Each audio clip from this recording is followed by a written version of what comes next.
Hey everybody, it's Jamie, and today I'm going to show you how to DIY an off-the-shoulder top. This look is super simple to achieve and perfect for when the weather gets cooler, but where it's just warm enough for you to be able to get out and get whatever rays the sun's still giving you. Which for me, a super pale white chick, is kind of a big deal. Let's do it, girl.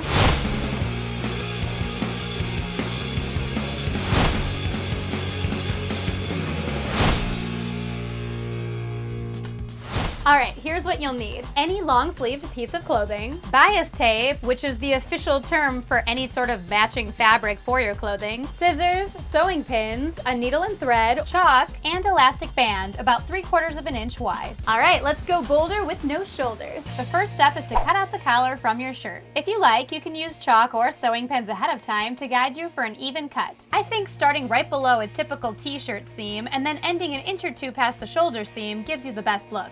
Using your scissors, cut out the front collar of your shirt first, and then finish with an even symmetrical cut on the back. The next step is to attach bias tape to the neckline of your shirt. Bias tape, of course, just meaning random scrap fabric from around the house.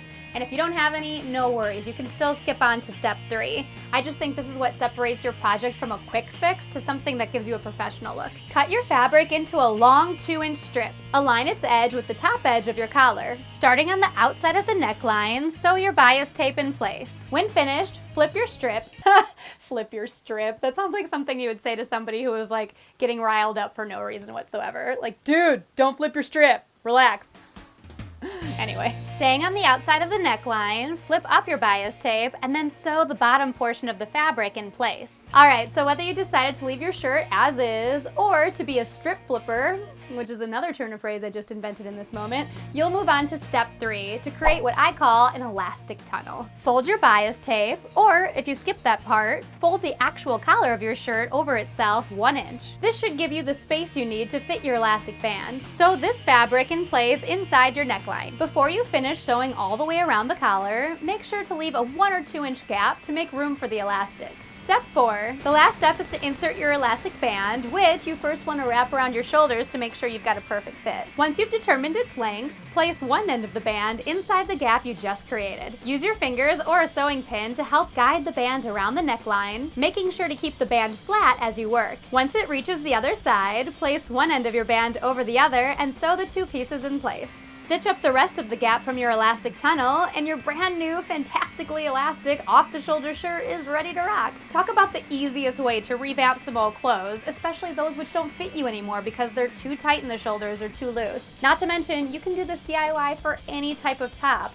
from a cotton top to a button-down blouse to even a dress that just could use some more flair up top. And speaking of up top for the shoulderless shirt, you guys. Another DIY well done. What type of shoulderless shirt did you make? Hit me up on any of my social media or just let me know in the comments below. If you love the look of showing off a bit of shoulder, click the video on your left to see another easy DIY on how to simply show just the shoulder. And since you're cutting up shirts anyway, click the video on your right to make a button-up pillowcase perfect for fall room decor. Either way, don't forget to click that button right in the center to subscribe to our channel. We did it, girl. I'm Jamie and you're on Gurl.com.